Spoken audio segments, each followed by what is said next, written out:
Tokyo is full of must-try meals, but are they really worth the cost? We tested Wagyu beef, sushi, and a 7-course seafood meal to find out. There was some unique stuff that I normally wouldn't typically order. Some of it I enjoyed and realized, okay, I'm willing to try it at another place now. And some that I'm like, okay, One I've and done. tried it and I could say I've tried it, but I probably won't go back to it again.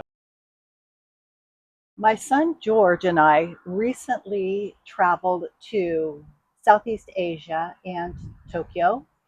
And during our trip, we had some amazing meals. And we're going to talk about the foods that we ate in Tokyo. We both really love good food, and George is a bit of a foodie. And he's also really great at research. So, knowing that we were going to be staying at the Conrad Hilton, George did a lot of research to find the restaurants that we would want to go to that were close to our hotel. Before the trip, we talked a bit about what foods we would really want to eat in Japan. And we came up with Wagyu, of course, and ramen and sushi and a couple of other things that we'll get to. Anything you want to add about that?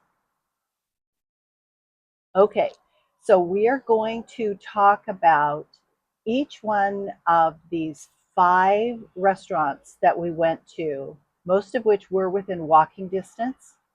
And we're going to talk about whether we liked them on a scale of 1 to 10 and how much they cost, and if we would go back, if they were worth the cost, because the food in Tokyo was a little more expensive than what we had experienced when we were in Thailand and Vietnam.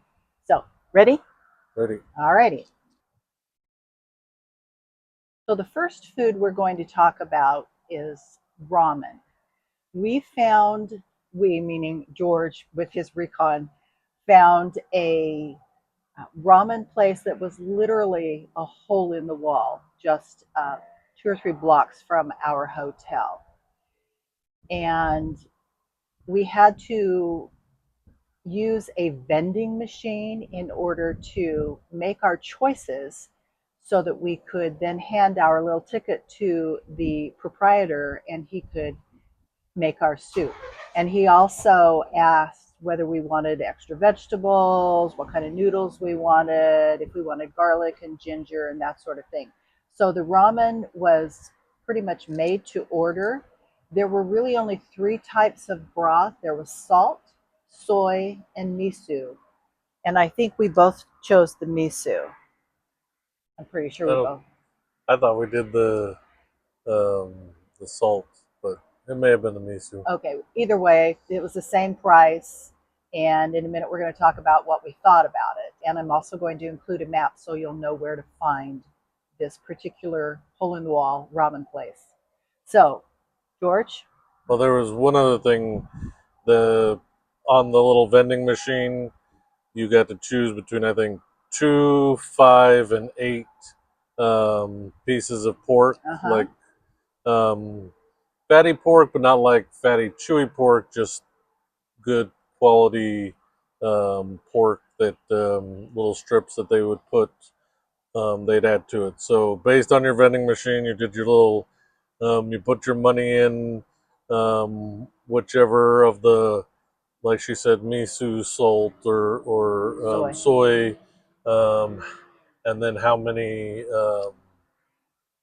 um, how many cuts of pork, and then it actually had something where you could choose the style or the kind is more the cut of the noodle as well. So all of which was interesting because I had to pull out my phone, take a picture of it, and then do a little Google Translate so that I had any idea what any of it was trying to tell me. But it was kind of fun. But this, as she said, this was a true hole in the wall. Like literally, we get in front of the building and it looks in the window just looks like there's a bunch of like junk, And I'm like, are we even in the right place? You have to walk in the door and down a short hallway, and then you actually see the cook and the counter and everything. Otherwise, from the outside, you absolutely would have no idea that this was a restaurant, let alone a ramen restaurant or anything. It just looked like a random, kind of older building next to, tucked right in between a couple of taller buildings. So it literally is like looked totally out of place and totally obscure. But when we walked in, it was definitely a blue collar place.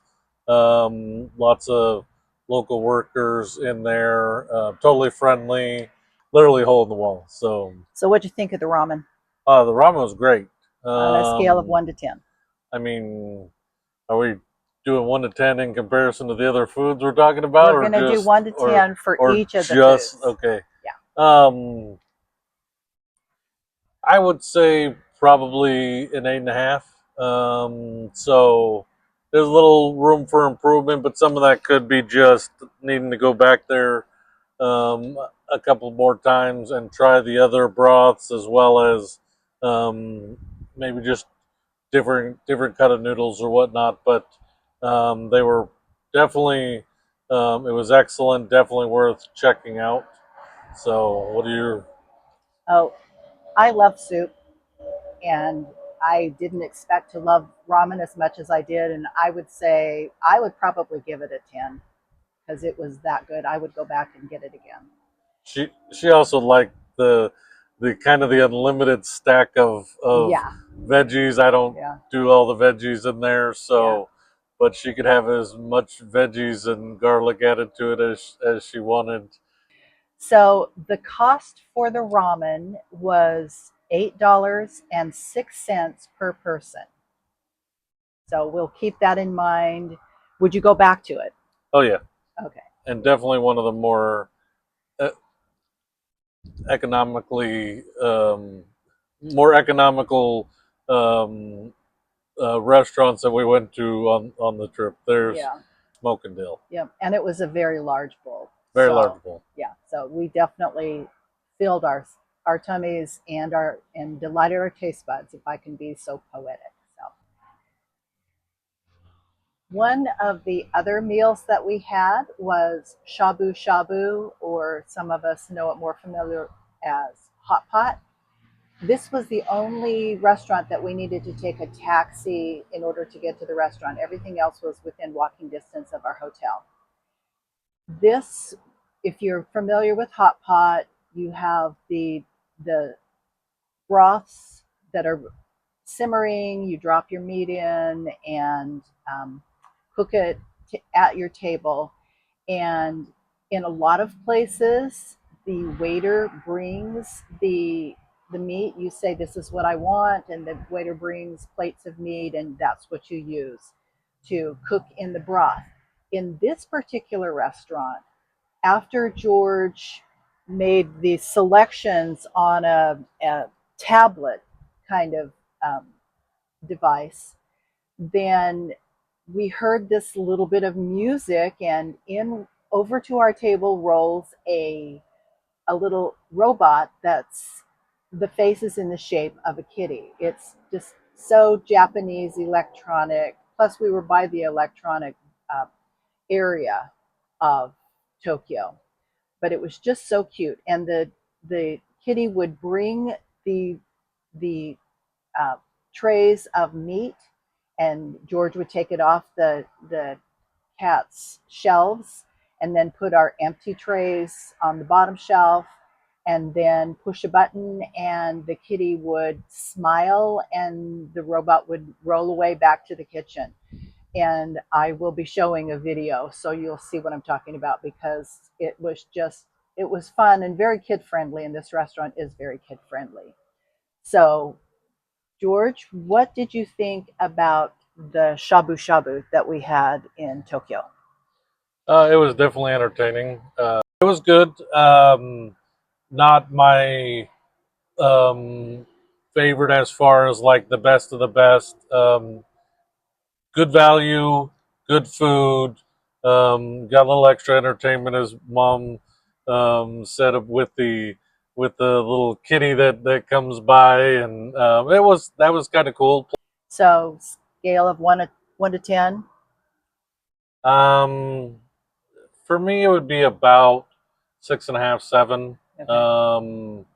It the meats that they had were good, but certain other shabu shabu or hot pot places had other cuts that were a little bit more premium. So, but it was good, definitely worth checking out. And as far as shabu or hot pot pricing, very reasonable. And the price was $26.99 per person. So basically $30 per person for this all you can eat shabu shabu and the entertainment. So I don't know that I would go back for the food necessarily, but if I were traveling with anybody who had not experienced that little kitty robot, I would go back for that. So the next restaurant that we're going to talk about is the Standing Sushi Bar.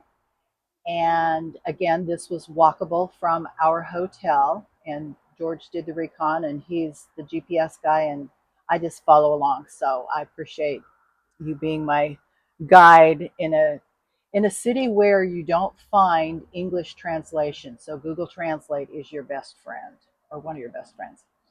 So we had a set price sushi plate, which included 10 pieces of sushi, I believe. I think something Sushi, like that, yeah. sushi and sashimi. It was mainly sushi nigiri. So, for people who don't fully know what that is, it's if you know what sashimi is just the raw cut. The sushi nigiri is basically that, but on a ball of rice. Um, what was unique about this place that I'd never had in any sushi place in the U.S. is actually they put a little bit of the wasabi between the cut of fish and the rice, which accented it very well. It was definitely excellent. So, on a scale of 1 to 10, what do you think about that sushi? That sushi is definitely a 10. Um, I can't think of a better sushi I've had. I've had some pretty good sushi in the U.S., but none of it comes anywhere near that. It's just absolutely excellent. Okay. All right. Well, I would have to agree with that. And I'm not nearly as much of a sushi foodie as you are, but it was really good. I tried some things that maybe I wouldn't have tried otherwise. The cost per person for the sushi was $20.36. Based on that, would you go there again? Oh, definitely. Okay. Well, as long as you lead the way so I don't get lost, I'm there with you. The only challenge is it is a standing sushi bar. So if you have any challenges standing for it didn't take super long. Some of that's going to be dependent on how quick you can eat because they actually get the sushi out pretty quick. But if you have challenges standing, then you're going to probably want to find a different place. But if you're good standing for a few minutes, ordering your sushi, it is well worth it. Yeah. And I think we were only in there for about an hour. I'm not even sure we were in there that Yeah. long because So kind you of found what we wanted. They moved pretty quick, yeah. Yeah. so So yeah, definitely worth it. Okay, next up is the Wagyu, and George found a restaurant again within walking distance from the Conrad Hilton, and they had a set menu for lunch, and it was a what 5-course meal. yeah. All right, and it included soup, it included an appetizer, and it included all you can eat Wagyu beef, and it was cooked right in front of us. I think that's called teppanyaki. I could be wrong on that because I certainly don't speak Japanese. Um, And what did you think? One to But 10. it was great. I wanted to point out this was a lunch only option, and when we first sat down, they gave us kind of the regular menu, but I had looked online and saw this all you can eat option, and they brought over another little card in English for that specifically.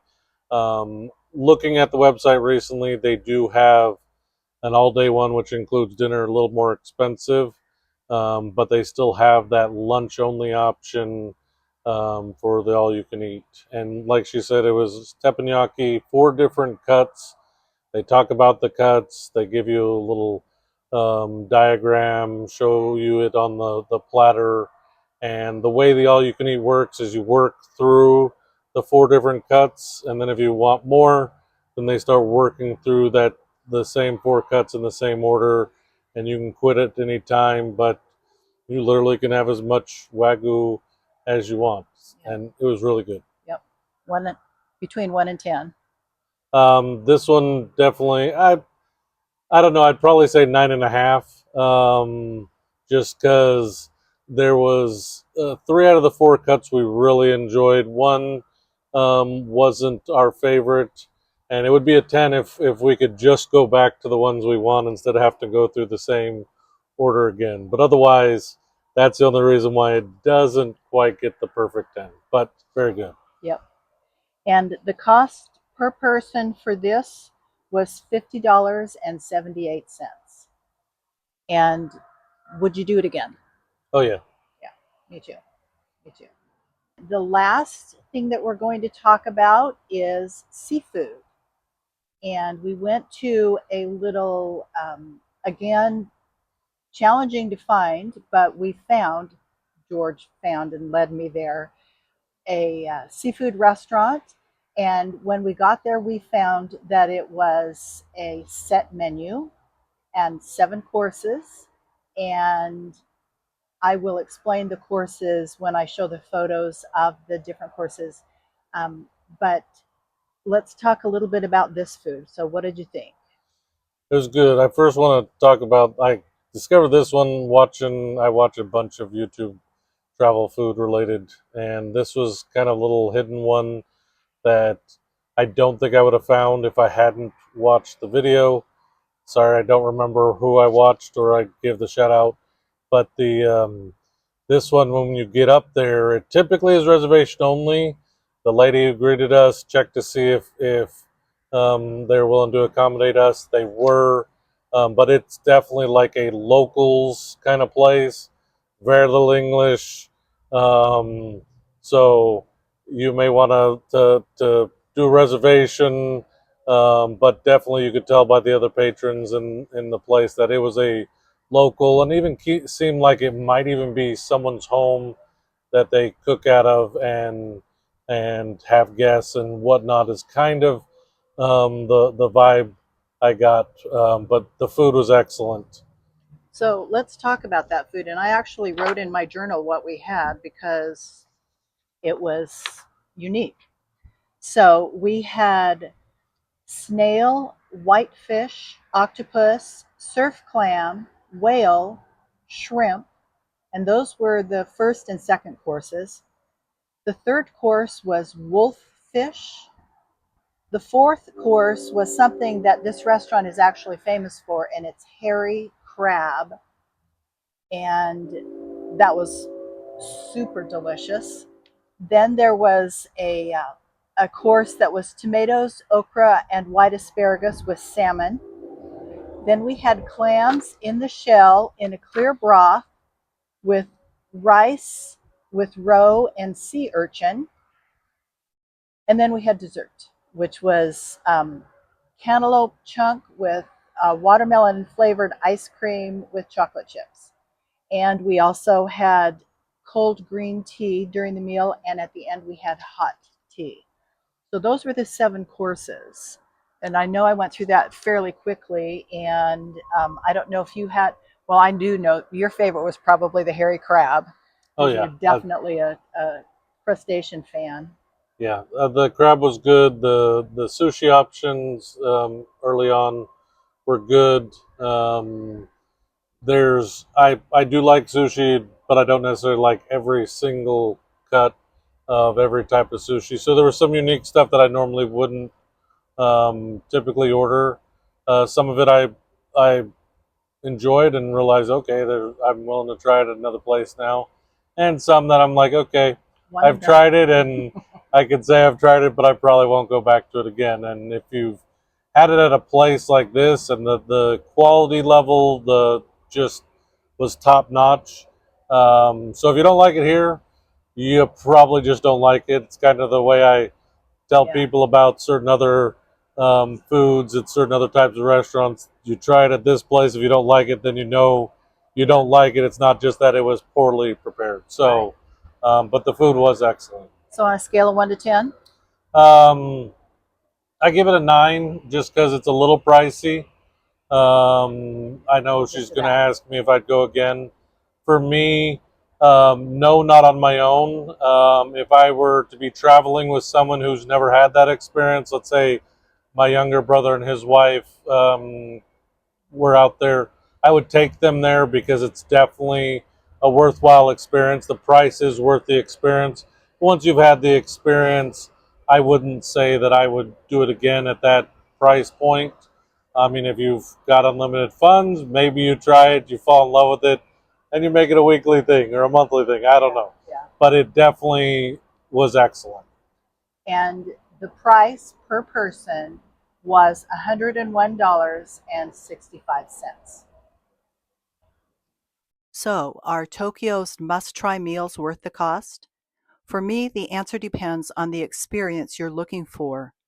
But I'd love to know, which one would you try first? Let me know in the comments below. Thanks for watching. If you enjoyed this video, please give it a thumbs up and be sure to subscribe for more senior-friendly travel tips and experiences. And join me as we discover the best ways to travel the world, one adventure at a time. Because when it comes to senior travel, anything is possible.